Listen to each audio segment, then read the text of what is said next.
신앙생활을 어느 정도 한 사람들은 누구나 그런 이야기들을 참 많이 하죠. 모든 일에 하나님께서 다 인도하셨다. 이런 고백들 참 많이 합니다. 내가 미국에 온 것도 돌이켜 생각해보면 하나님께서 인도해 주셨어. 그렇지.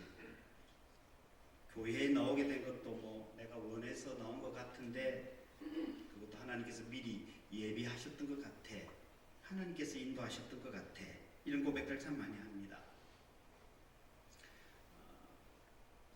하나님께서 인도하셨다라고 하는 이 말 속에 그렇게 하나님께서 우리의 삶을 신실하게 인도해 주셨다라고 하는 그냥 교회에 오래 다녔기 때문에 나오는 말인지, 아니면 저는 이 말 속에 약간의 조금 의아해하는 마음들이 조금 있습니다. 왜냐하면 하나님께서 모든 것을 인도해 주셨다면 내가 지금까지 판단하고 행동해 온 이 모든 것들은 어떻게 이해를 해야 하나? 내 판단으로 무언가를 결정했다고 생각했는데 하나님의 섭리로 그런 결정을 했다는 것은 그렇게 또 이야기를 하고 하나님께서 인도하셔서 그렇다라고 이야기하니까 서로 있는 것들이 모순이 되는 것 아닌가 하는 생각들을 가져보게 되었던 것이죠. 요셉의 형제들이 요셉을 팔았죠. 오늘 오실 때 조금 기분 나쁜 일이 있으셨는지 모르겠지만 네. 너무 이렇게 저 사람이 뭐하는 사람인가 그런 눈으로 저를 보시는 것 같아서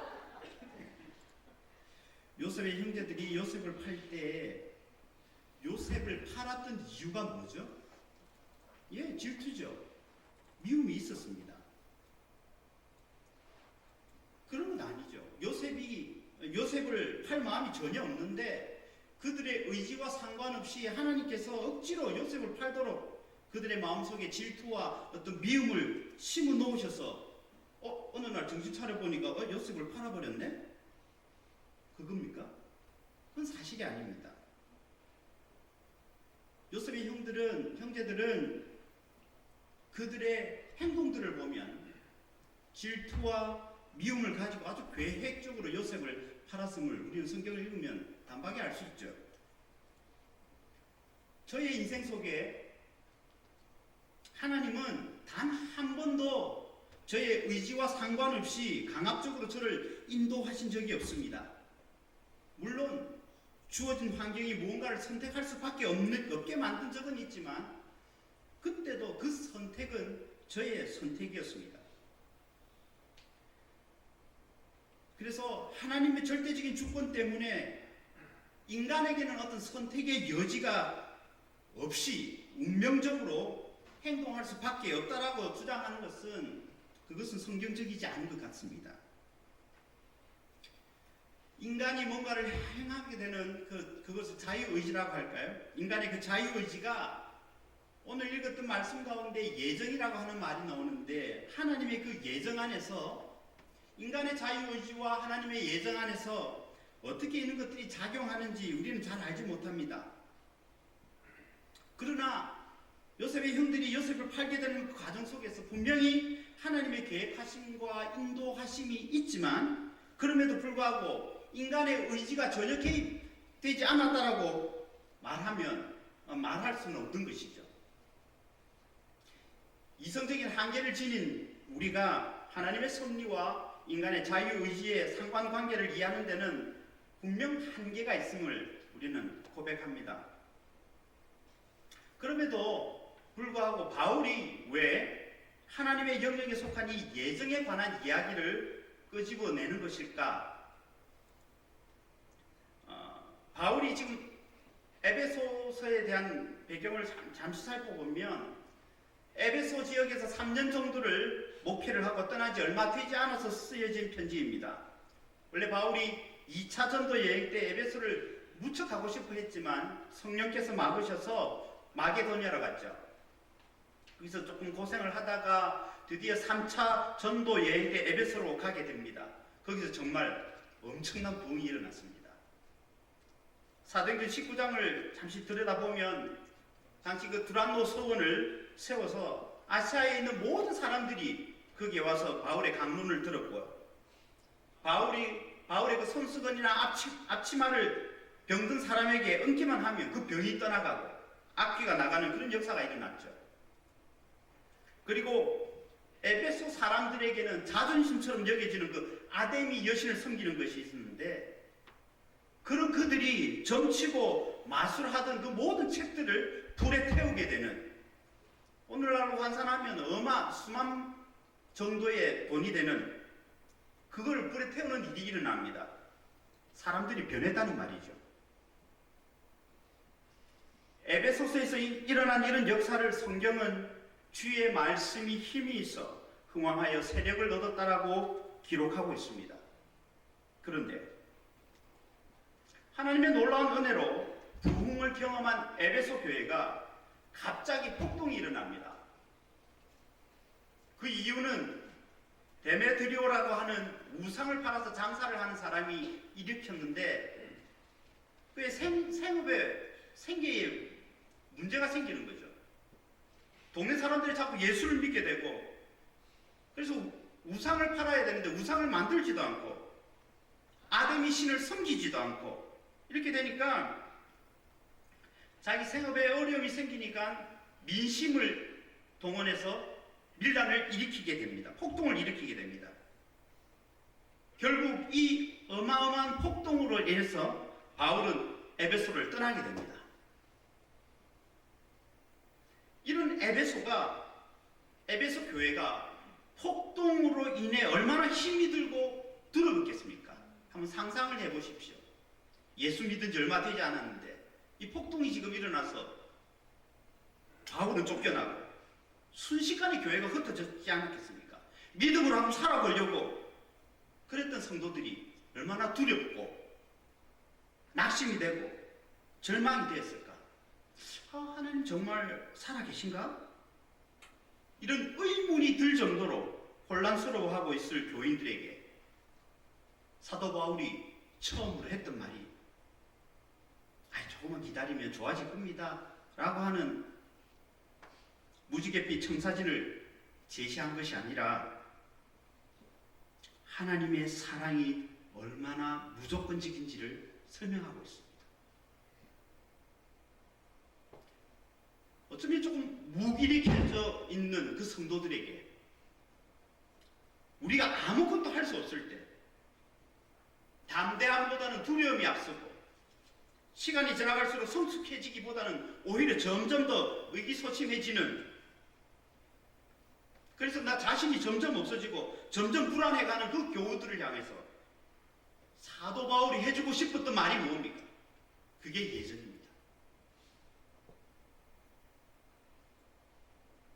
예전이 뭡니까? 예전.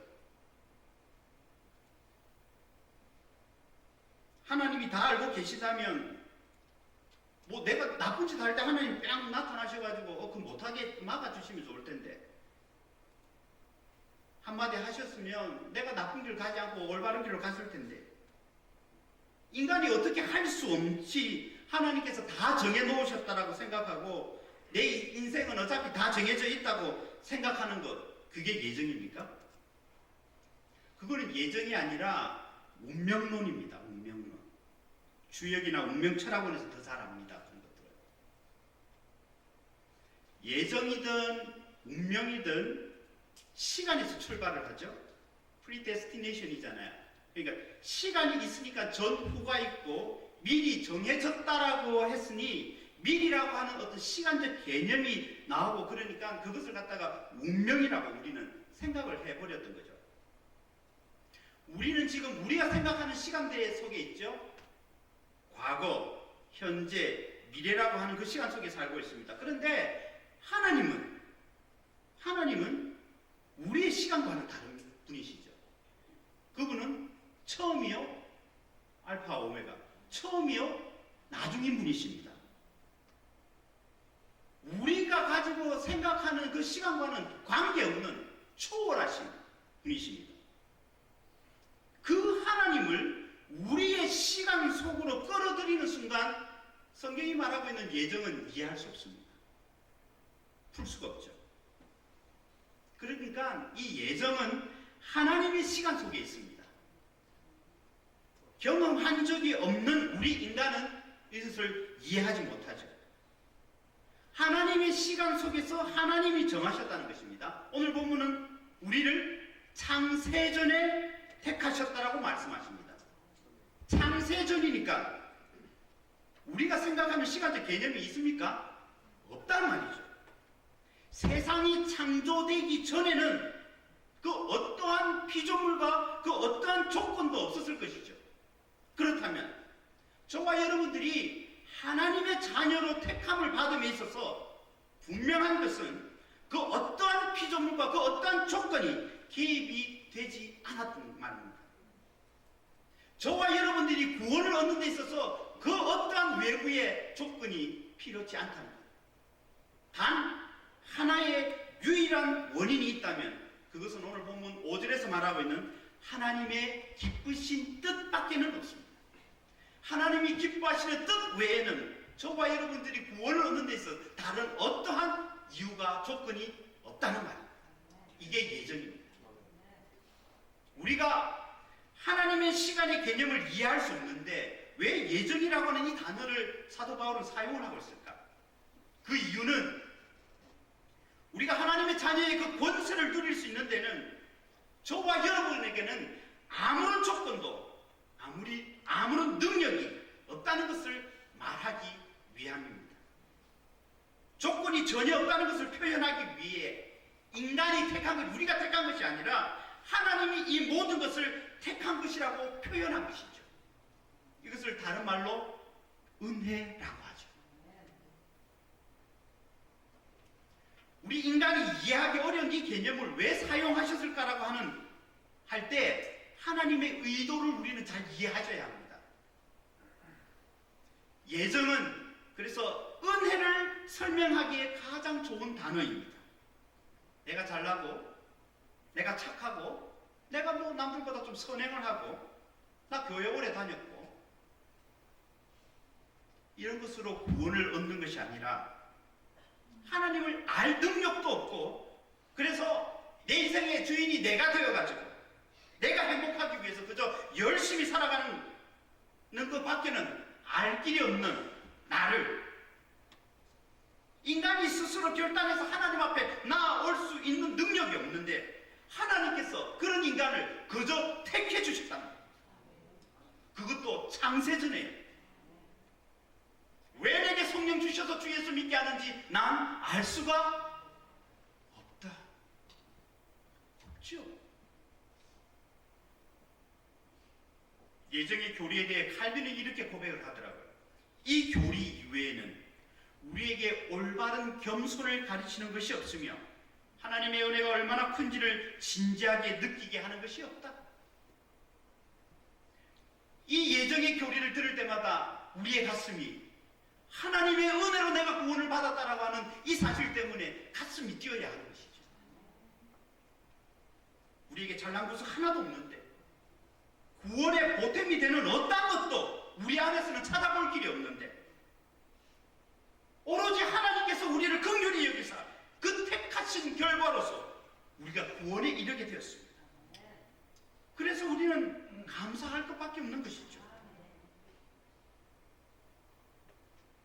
우리가 알기도 전에 아니 좀 더 정확하게 표현하면 죽었던 우리가 그런 우리를 하나님께서 창세전에 택하시고 인간의 시간 속으로 그 하나님께서 뚫고 들어오셔서 내가 너를 지명하여 불러나니 너는 내 것이라고 하는 약속을 그 말씀을 주시는 여러분 이 구원은 이 예정은 하나님께서 하셨기에 이 구원은 절대 잃어버릴 수 없는 것입니다.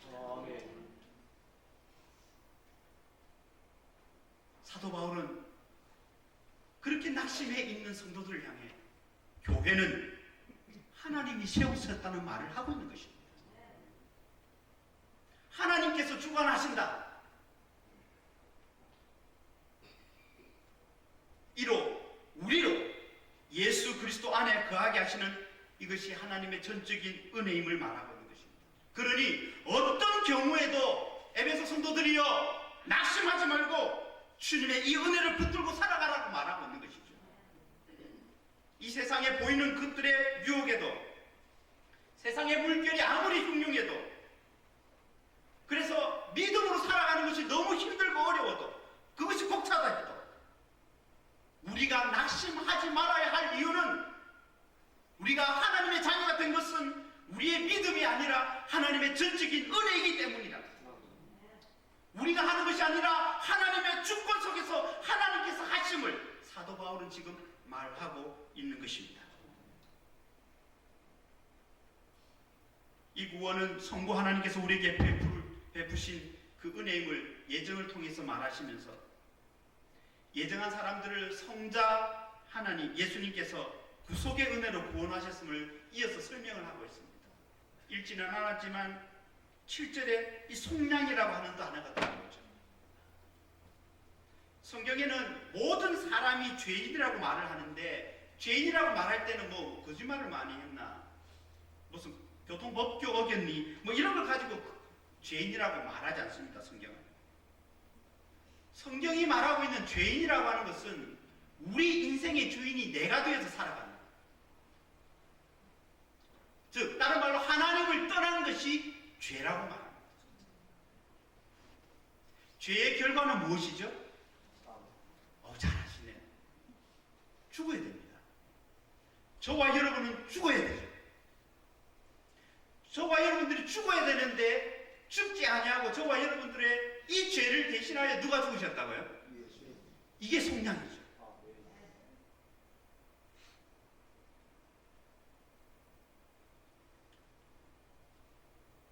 성경에 이 속량을 설명할 때 노예를 위해서 값을 지불해서 노예를 위해 자유를 주기 위해서, 그 노예를 위해서 값을 지불하는 것, 자유롭게 해주기 위해서, 그것을 속량이라는 단어를 사용합니다. 이 단어가 구약에서도 사용이 되는데 노예뿐만 아니라 동물에게도 적용이 되었다고 합니다.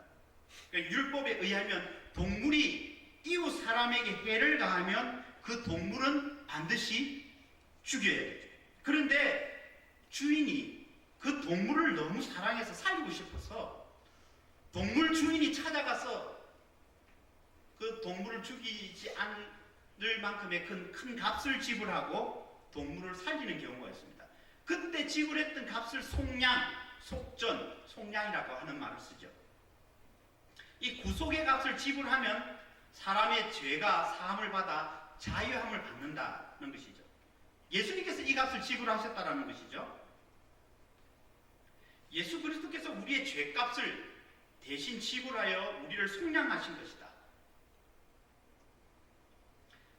여러분, 그런데 이 죄에 대한 부분들을 내 죄가 죽어야 되는데 예수님께서 대신 죽으셨네. 속량. 그래, 알았어. 그래서 소와. 여러분들께서는 예수 그리스도께서 나의 죄를 위해 대신 죽으셨다라고 하는 이 사실이 우리의 가슴을 칠 만큼 감격이 되시나요? 정말 그러신가요? 우리 스스로가 하나님을 떠나서 내 스스로의 내 인생의 주인이 되려고 했던 그 우리를, 그 절망에 있던 우리를, 아니 죽었던 우리를 하나님과 다시 화목하게 하도록 독생자 예수님을 화목 제물로 하나님께 그 값을 지불하고 우리로 하나님의 자녀가 되는 그 권세를 얻게 하신 이것이 속량. 자기 집 개가 다른 사람을 물어 죽여서 그 개가 죽어야 하는데 그 개를 사랑해서 살리기 위해서 주인이 대신 죽었다고 하면 여러분 이게 말이 됩니까? 우리 아멘 하는데 사실 말이 되냐는 말이죠. 이 황당한, 여러분 더 황당한 것은요, 하나님의 아들 예수 그리스도가 죄인인 우리를 대신하여 죽었다는 이 말은 그 개가 이웃을 물었는데 그 개 살리기 위해서 자기 아들을, 하나밖에 없는 독생자를 대신 죽게 했다는 이 말이에요. 이게 말이 됩니까, 여러분? 이런 황당한 일이 어디 있습니까? 정말 말이 안 되는 죽음입니다. 하나님을 찾지도 않고 그런 능력도 없고 내가 내 인생의 주인이 되어 살아가는 죄인이 그 죄의 대가로 죽어야 하는데, 내가 죽어야 하는데 예수님이 대신 죽으셨다. 하나님께서는 하나님의 그 공의의 잣대로 나를 지옥불에 던져도 하나님의 공의가 옳다라고 박수를 쳐야 되는 내 인생인데, 그런 자인데, 그래서 나는 그 죄의 형벌로 죽어야 하는데 예수님께서 대신 죽으셨다. 이 대속의 죽음은 단순히 죄를 지었기 때문에 그 죄값을 치르면 된다고 하는 보상 정도의 죽음이 아닙니다. 그 죄를 너무나도 싫어하시는 거룩하신 하나님께서 쏟아부시는 하나님의 그 진노와 저주가 그 안에 다 있습니다. 하나님의 그 진노와 저주를 받으신 죽으심입니다. 그 죽음은 나의 모든 죄를 인한 하나님의 진노와 저주를 남김없이 받으신 죽음이고, 주님이 화목제물이 되신 것입니다. 한 걸음 더 나아가 생각해 볼 것은, 예수 그리스도의 대속의 죽으심은 주님의 십자가의 죽음 안에 우리가 죽었다는 것입니다. 이때 우리의 본성이 죽었다는 말은 아닙니다. 여전히 죄의 본성은 남아있지만 법적인 근거로 우리를 죄 없다 여겨주시는 것이죠. 결코 정죄함이 없다라고 로마서에서 기록하죠. 이를 사도 바울은 우리가 그리스도 예수 안에 있게 되었다라고 표현을 합니다. 죄 없으신 주님께서 우리 안에 오신 것입니다. 죄 없으신 주님께서 죄가 되어 주셨습니다. 우리가 주님 앞에 간 것이 아니라 주님께서 우리 안에 오신 것입니다. 그래서 주님이 나의 모든 것이 되어 주셨습니다. 이 말을 다르게 표현하면 주님이 나를 그토록 죽도록 사랑하신다는 것이죠. 그래서 나는, 구원받은 나는 이제 나를 위한 삶이 아닌 내 안에 계신 주님을 위한 삶을 살아가게 되는 것입니다. 나의 과거는 그리스도 안에서 과거가 되었고, 나의 현재는 그리스도 안에서 현재가 되었고, 나의 미래는 그리스도 안에서 미래가 될 것입니다. 완전히 새로운 피조물입니다. 완전한 변화가 시작되었다는 말입니다. 주님께서 저와 여러분들을 그렇게 구원하시고는, 그래, 내가 그렇게 구원해 줬으니 이제 너희들 한번 그래 힘내가 한번 잘 살아봐라, 그렇게 말씀하시는, 그냥 내몰라라 하시는 분이 아니십니다. 우리 안에 여전히 살아 계시는 분이십니다. 저와 여러분들이 이 땅을 살아가면서 울 때도 있잖아요. 우셔도 그리스도 안에서 우는 것입니다. 웃을 일도 있죠. 웃어도 그리스도 안에서 웃는 것입니다. 아프죠? 아파도 그리스도 안에서 아픈 것입니다. 예수 안에서의 아픔이고 예수 안에서의 눈물입니다. 예수 안에서의 고난이고, 넘어져도 그리스도 안에서 넘어지는 것입니다. 그래서 그리스도 안에 있는 우리는 사방으로 우겨쌈을 당하여도 쌓이지 아니하고, 답답한 일을 당해도 낙심하지 아니하며, 박해를 받아도 버림받지 아니하며, 거꾸로 뜨림을 당하여도 망하지 아니하는 자가 주 안에 있는 저와 여러분들의 정체성입니다.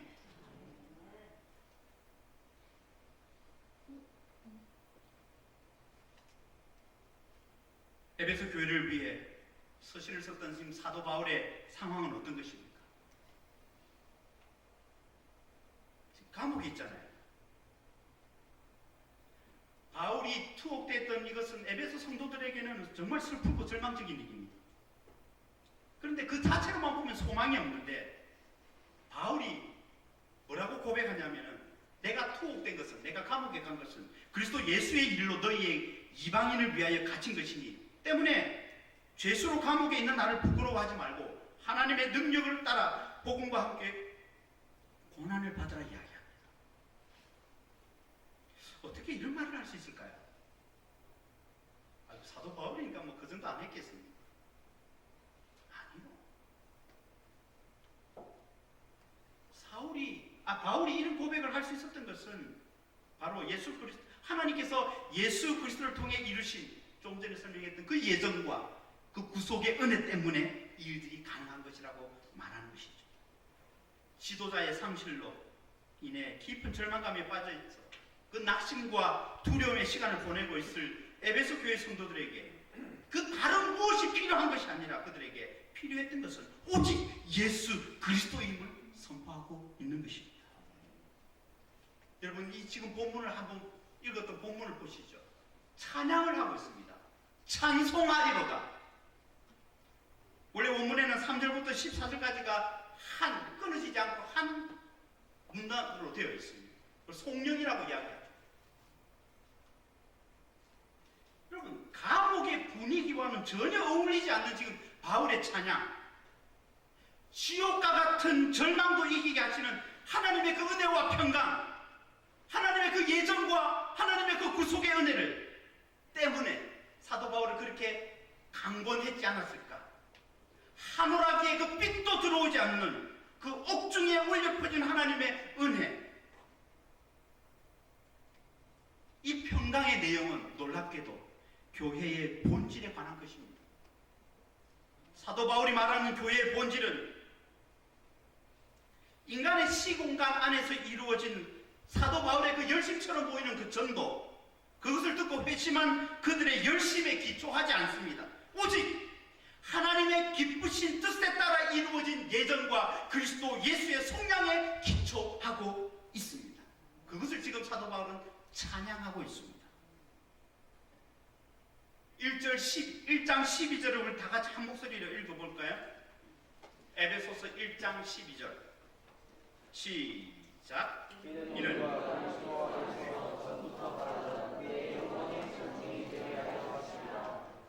우리가 그리스도 안에서 전부터 바라던 그의 영광이 찬송이 되게 하려는 것, 이것이 하나님의 그 창세전에 가지신 뜻이고 우리의 존재 자체이며 우리의 존재 자체가 하나님 앞에 드려지는 찬송과 같아야 함을 강조하고 있습니다. 여기서 말하는 찬송은 입술로 드리는 음악이 아닙니다. 저와 여러분들 우리의 전 인생이 도달해야 할 신앙의 절정처럼 묘사를 하고 있는 것입니다. 하나님을 찬양한다는 것은 하나님의 이 은혜를 아는 자만이 할 수 있는 것이죠. 그렇기 때문에 하나님을 찬양한다, 이것은 신앙의 절정입니다. 하나님의 이 구속의 은혜, 이 예정의 은혜를 알지 못하면 찬양할 수 없는 것입니다. 경배할 수 없는 것이거든요. 놀라운 특권이죠.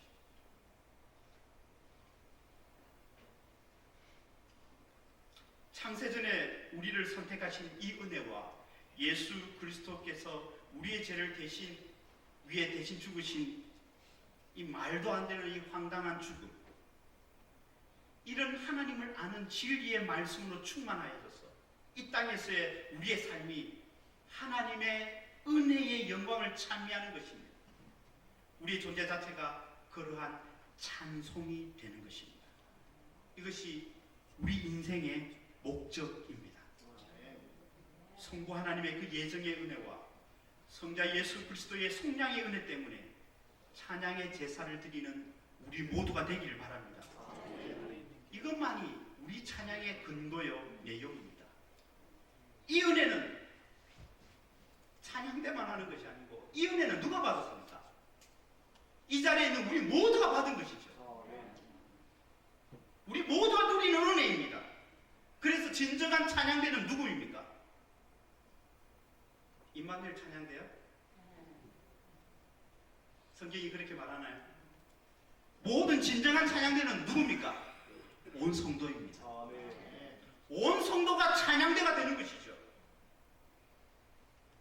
그러면 목사님, 찬양대는 왜 존재하죠? 여기에 대해서 설명을 하려면 길어지는데, 찬양대는 약간의 지혜가 필요합니다. 실질적인 어떤 필요에 의해서인데요. 음악적으로 조금 연약하고 부족하기 때문에 그것을 잘 인도하기 위함입니다. 따라서 찬양대는 성도의 찬양을 대신하는 것이 아닙니다. 연약한 부분을 인도하기 위해 찬양대가 존재합니다. 구약에는 아삽을 비롯한 여러 사람들이 찬양을 인도하는 모습이 등장하죠. 그런데 성경 어디에도 예배를 위해 찬양 인도하는 사람을 세우라고 말씀하지는 않지만 우리의 지혜가 필요한 것이죠. 모든 것을 질서 있게 하라는 말씀에 대한 우리의 응답이라고 할 수 있을 것 같아요. 그래서 찬양대는 그 자리에서 자기 자신들의 어떤 실력을 뽐내는 것이 아니라 예수 그리스도의 그 은혜와 이 복음을 들었는데 노래 한번 해볼까? 그럴 수가 없는 것이죠. 성도들을 그 찬양에 함께 참여하도록 인도하는 역할을 찬양대가 하셔야 합니다. 실질적인 도움을 되기 위해서 많은 이야기들을 할 수는 있지만 저도 찬양대 지휘를 오랫동안 했지만 이런 성경적으로 실질적인 우리 찬양대 가운데 적용해 볼 수 있다면 찬양을 준비할 때 가능한 한 온 성도님들이 함께 찬양할 수 있는 그런 곡들 그렇게 그 찬양에 그냥 구경꾼으로 어이구야 오늘 얼마나 잘하나 소프라노 소리가 영 오늘 플랫되네 하음이 안 맞는 이런 소리 나오지 않도록 오늘 이 말씀을 들은 사랑하는 소망교회 성도님 모두는 우리가 다 찬양대라고 하는 왜? 우리의 찬양의 근거가 뭐라고요? 예? 이때까지 떠들었는데 여러분 예수님은 우리의 찬양 인도자이십니다. 예배를 돕는 자가 아니라 예수님이 찬양을 하시는 분이세요. 우리의 모든 목적은 예수 그리스도의 찬양 안에 참여하는 것입니다. 우리가 준비한 찬양을 잘 준비해서 하나님 앞에 드리는 것이 아니라 그리스도께서 찬양하는 그 놀라운 영광의 예배에 우리가 동참하는 것이죠. 제가 왜 이렇게 이야기를 하냐면 아무런 근거 없이 저렇게 떠드는 것이 아니고 히브리서에 이런 말씀이 있습니다. 한번 찾아볼까요? 히브리서 2장 11절 12절인데요. 성경은 들고 다니시나요? 예, 히브리서 한번 찾아볼게요. 2장 다 같이 한번 읽어볼까요? 볼게요. 거룩하게 하시는 이 거룩하게 하시는 예수님께서 자기 백성을 자기 피로 거룩하게 하신다는 이 말이죠. 거룩하게 하시는 이와 거룩하게 함을 입은 자들 누굽니까? 구원받은 이들. 이 모두 한 근원에서 난지라. 그러므로 형제라 부르시기를 부끄러워하지 아니하시고 이르시되 내가 여기서 내가는 예수님이고 주의는 여기 하나님이고 주의 이름을 내 형제들에게 선포하고 내가 주를 교회 중에서 찬송하리라 하셨으며. 그러니까 이 12절은 예수님이 하나님 앞에 하는 찬양입니다. 예수님께서 우리 안에서 찬송을 하십니다. 따라서 우리가 하는 찬양은 예수 그리스도의 찬양에 참여하는 것이죠. 나 자신이 부르려고 하는 것도 나의 목소리를 자랑하려고 하는 것도 아닙니다. 바로 예수 그리스도께서 하는 그 찬양에 어찌하든지 참여하도록 하는 것이 우리의 찬양이 되어야 하는 것이죠. 그 일을 돕는 것이 찬양대가 하는 일입니다. 결국 온 성도가 찬양대로 살아가도록 돕게 하는 것, 이것이 찬양대의 역할이죠. 따라서 이 찬양은 하나님의 은혜와 예수 그리스도의 그 복음을 생각할 수밖에 없고 그리스도의 이 은혜의 복음 때문에 그리스도의 찬양에 동참하게 되는 것입니다. 찬양하시는 예수님과 함께 찬양하시는 우리 모두가 되기를 바랍니다. 이번 주 찬양대 정말 좋았어. 이런 말은 할 수 있는 말이 아님을 이제 알아야 되는 거죠. 만약 이런 말을 하고 있다면 우리는 어쩌면 예배 가운데 아직 구경꾼으로 남아 있는 것일 수 있죠. 이제 저와 여러분들이 어떻게 찬양할 것이며 어떤 진리가 그 안에 담겨져 있는지 그 진리가 나의 삶 속에서 어떻게 나타날 것인지를 찬양 중에 배우시고 고백할 수 있게 되기를 간절히 바랍니다. 따라서 저와 여러분들의 모든 찬양은 바로 이 말씀에 기초할 수밖에 없음을 여러분의 남은 생을 통하여서 그렇게 증명해 볼 수 있게 되기를 바랍니다. 성령 아버지 하나님 앞에 간구하시고 도우심을 간구하셔서 하나님의 기쁨이 되는 귀한 교회로 그렇게 굳건히 영원히 그렇게 세워져 가기를 간절히 바랍니다. 기도하겠습니다.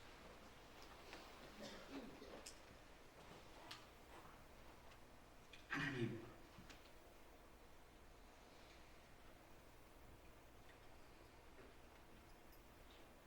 왜 내게 성령 주셔서 주 예수 믿게 하는지 하나님, 그 은혜를 알 길이 없음을 고백합니다.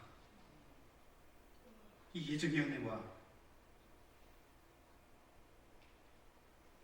대속의 은혜 때문에 우리가 살아가야 할 이유를 발견하게 해주셔서 감사합니다.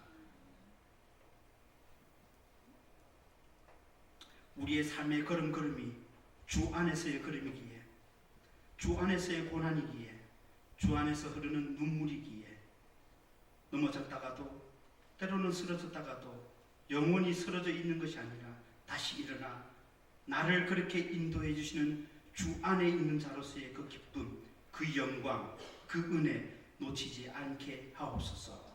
이것이 찬양이 되게 하옵소서. 마음껏 주님만을 그렇게 경외하는 귀한 교회가 되게 하옵소서. 예수님 이름으로 기도드립니다.